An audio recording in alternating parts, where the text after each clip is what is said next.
Hello nieces, hello nephews, it's your Uncle Charles here and welcome back to my YouTube channel where we do unbiased price action analysis. A lot of times when the market is in a bullish trend, it tends to like to take the stairways up. You guys know I talk about the chop phase and the trend phase. The chop phase and the trend phase is what illustrates it. It's what creates the staircase. On the move up, it can be the same principle on the move down. But I tell you this, you guys know the old saying, stairways up, elevator down. And since the end of May, SPY has been moving upwards, giving us new all-time highs, but it's been pretty steep. If I zoom out a little bit, you guys can see it's been a tad steep here. You can see I have this trend line here, multiple touches. Breakdown level is all the way down at 543. Okay, I tend not to try to call a top. I do my best not to call a top. It can be tempting sometimes, but I try my best not to call a top and allow the price action to tell me what to do. Now, if you guys familiar with the trend phase and the chop phase concept, you guys can see how it's happened multiple times where the market would chop, okay, and then it moves up and then it'll chop. Multiple examples, chop. Now the chop phase, that's when the market makers are cooking, right? When you gotta cook, you gotta chop some stuff. You gotta chop some meat, chop some vegetables. So the market makers gotta cook. They gotta chop up so they can build strength for that next trend move, right? For that next trend move. And whatever way the range breaks to, that's where I tend to lean to. That if it breaks to the upside, I'll be bullish. Breaks to the downside, I'd be bearish. I can't favor a pullback unless the market starts breaking down support levels, right? You guys notice it's starting to get steep here. Even the chop phases. The chop phase was big back in April into mid-May. And it led to a beautiful move to the outside. But you notice even the chop phase are getting smaller and smaller as time goes on. And then the trend move, the trend days is getting smaller as well. So what am I saying here? Is a top incoming? Well, I don't call the top. I don't know if a top is incoming. But it sure as hell looks like it. The market makers, they tend to telegraph their moves. Right? They tend to telegraph their moves. And if downside in a pullback is finally the case, or it might come in an elevator. And if it is an elevator, we are either going to get an exhaustion gap. I prefer not an exhaustion gap because that would mean we get a big gap down in the pre-market.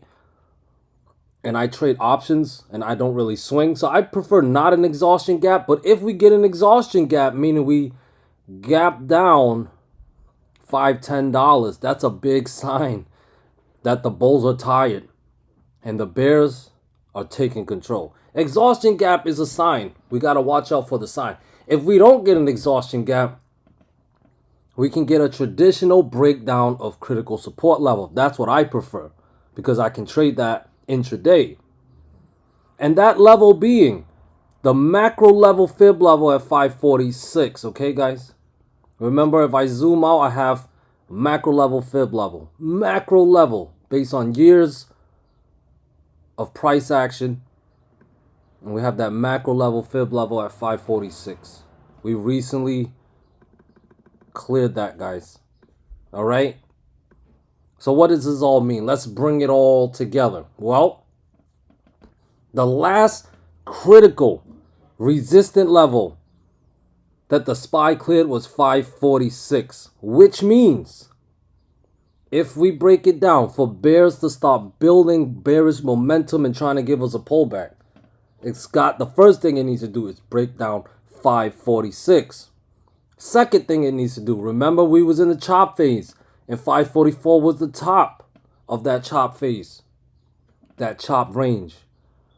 We need to break down 544 to invalidate the breakout that we recently had. We need to break it down to invalidate the breakout, bearish sign. And as a matter of fact, now that I look at this a little more clearer, breaking down 544 would not only invalidate the breakout of the chop range, it would break down this uptrend line as well. We need to pay attention to the price actions behavior. They say actions speak louder than words. Uncle Powell can say whatever. Biden can say whatever. Your favorite YouTuber, hopefully is me, can say whatever.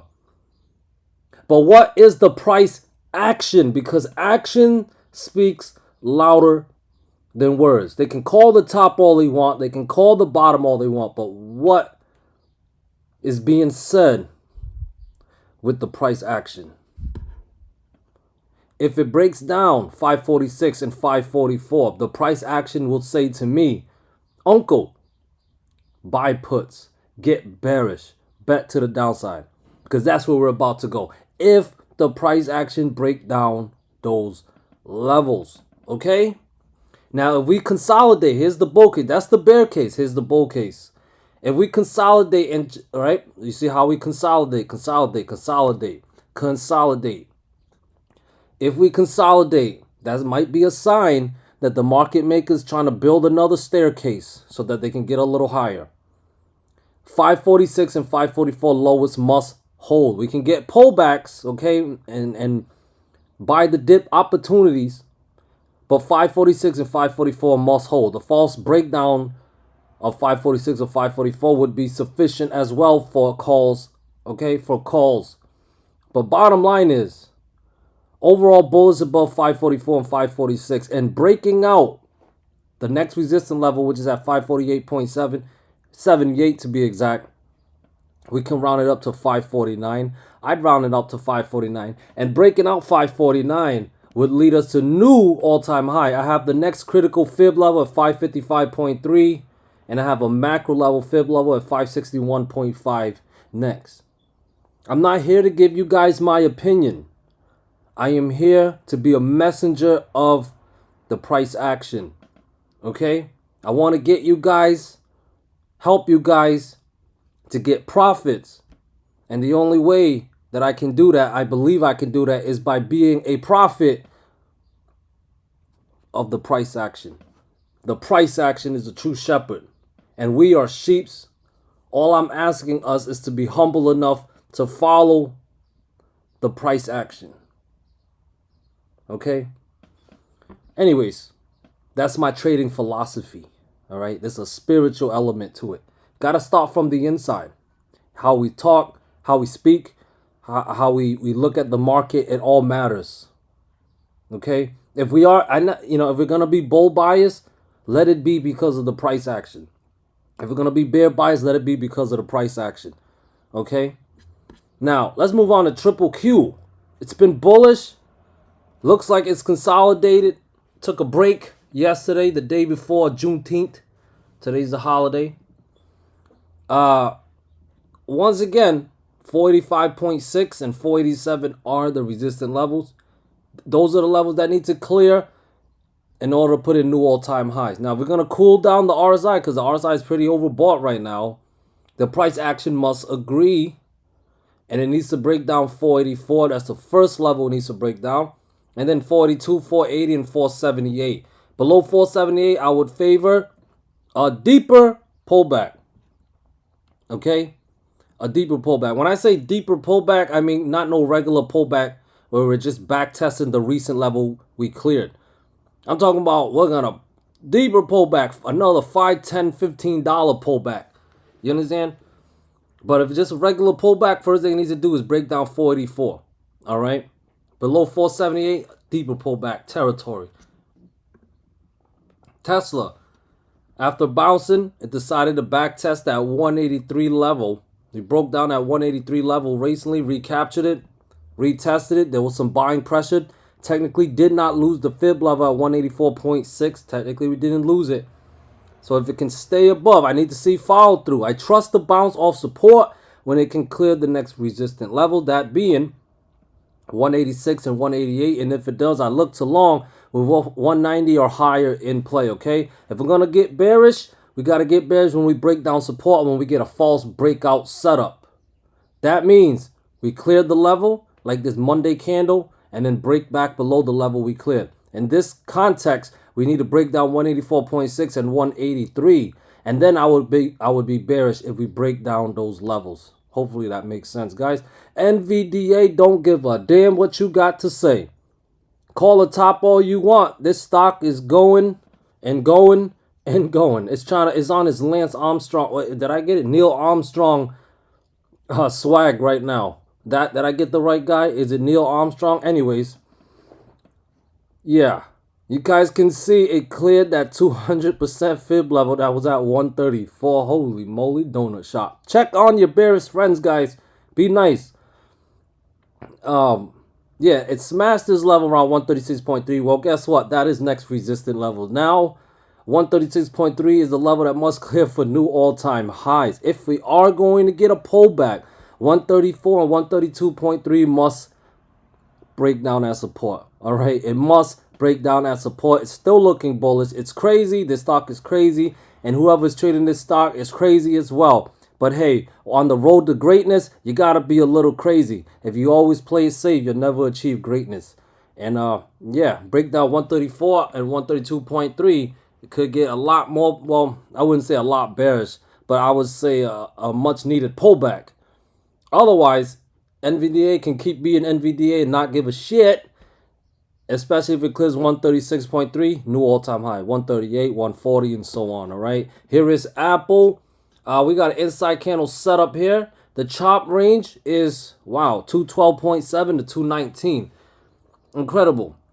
Anything in between 212.7 and 219 is chop range. All right, guys, it's chop.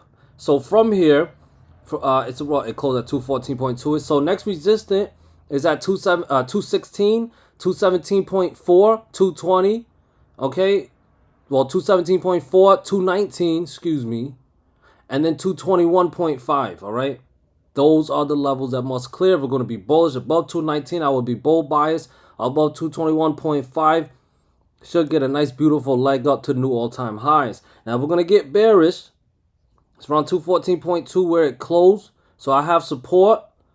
Well, support's at 217.7, guys. Gotta break down 217.7 to be bearish.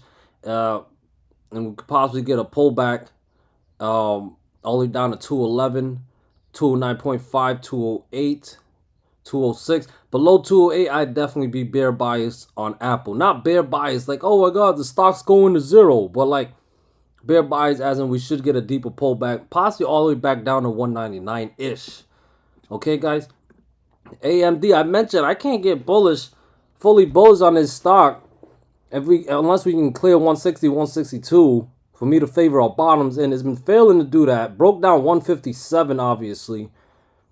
Closed at 154.6s. So, you know, from here, next support is at 153 and 150. If those two levels fail, it's going to get a lot more nasty. It could drop all the way back down to 146s, okay? Trust no bounce unless 157, 160, and 162 clears, okay? First level it needs to clear if you're a bull is 157. If it does, you can give calls a shot, level to level, of course. But I can't favor a bottoms in unless it get back above 162, guys. Amazon, you guys see here on June 13th candle, broke down my fib level at 184.7. You can see June 17th candle, I back tested it as a resistant. Now, yesterday's candle, we have an inside candle setup here. All right, so what's next for Amazon? The plan for Amazon is quite simple, in my opinion, okay? If we clear 185 long calls, all right, bet to the upside. Make sense? 186, 187.5, and 190 would be targets. Now, if it's going to be bearish, what the bears need to do is break down 181. If 181 breaks down, we are dropping down. All right, 179.5, 178, 177, and 175.2, which will all be in play. Below 181, Uncle Charles will be bear bias on Amazon. Google looks like it's still battling that 200% fib level and is rejecting, showing some selling pressure. If it's going to be follow through, 175 and 173.7 must break down as well. And then I would trust that we are going to a deeper pullback. Potential M pattern could be playing out too. And M patterns are bullish. And if it is an M pattern, this could send Amazon back below 167 to the 164th range. Okay, that would be a very nice move to the downside. But to set it off, 175 and 173.7 must fail as support. All right, otherwise it could be basing for a breakout. And if it is a breakout, 177 and 179 are the two levels that must clear for Google to be bullish. All right. Speaking of bullish, Netflix is already bullish. No idea when it's going to pull back. The last critical resistant level that it cleared was at 683. Incredible. All right, 683. So I do have support at 684.5 and then 683. Below 683, I would be in pullback mode. That's be a false breakout of the fib level. I would favor a test of 678.6-ish. And if that level breaks down, 676, 673, and 670 would all be back in play. But to start off a potential pullback, 683 is that level that must fail.